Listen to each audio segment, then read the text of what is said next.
વાત કરીએ અને સમાચારોની તો કેબ બુક કરનારા મુસાફરો માટે હવે કેન્દ્ર સરકાર તરફથી મહત્વના સમાચાર સામે આવ્યા છે।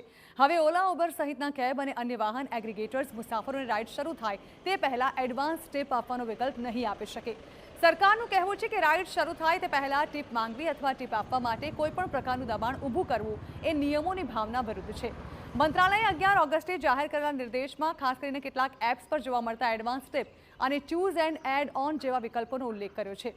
એટલું જ નહીં, કેટલાક કિસ્સાઓમાં મુસાફરોને એવો સંદેશ પણ આપવામાં આવતો હતો કે જો તેઓ ટિપ આપશે તો ડ્રાઈવર દ્વારા તેમની રાઇડ સ્વીકારવાની સંભાવના વધી શકે છે।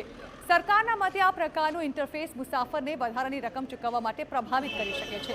તેથી 2025ના મોટર વ્હીકલ એગ્રીગેટર ગાઈડલાઇન્સને ધ્યાનમાં રાખીને આવા ફીચર્સ દૂર કરવા માટે એગ્રીગેટર્સને સૂચના આપવામાં આવી છે।